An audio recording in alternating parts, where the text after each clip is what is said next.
सुन्दरि माधवी चन्द्र सहोदरि हेममयी मुनिगणवन्दित मोक्षप्रदायिनि मञ्जुळभाषिणि वेदनुते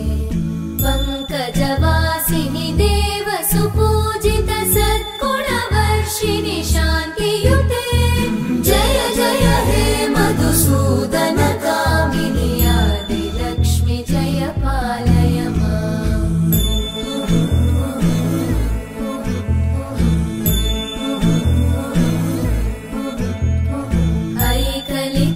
ऐकलिकल्मषनाशिनि कामिनि वैदिकरूपिणि वेदमये क्षीरसमुद्भव मङ्गलरूपिणि मन्त्रनिवासिनि मन्त्रनुते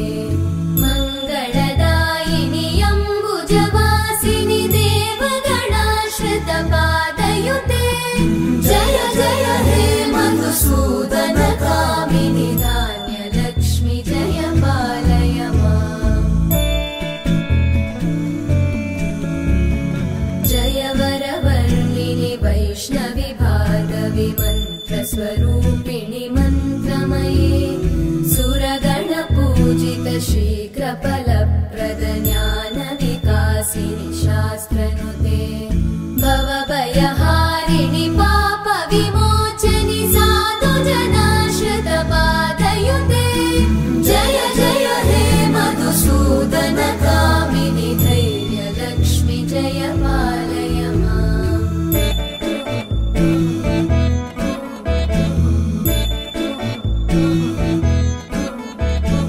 जय जय दुर्गतिनाशिनि कामिनि सर्वफलप्रद शास्त्रमये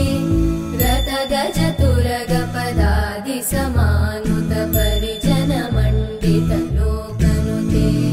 हरिहर ब्रह्म सुपूजित सेवित तापनिवारिणि पादयुते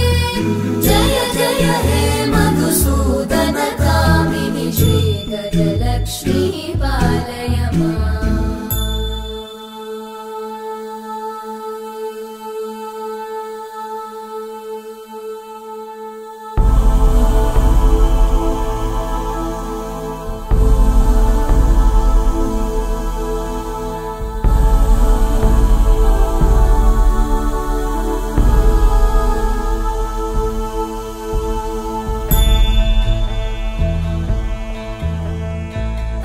ऐकगवाहिनि मोहिनि चक्रिणि रागविवर्धिनि ज्ञानमये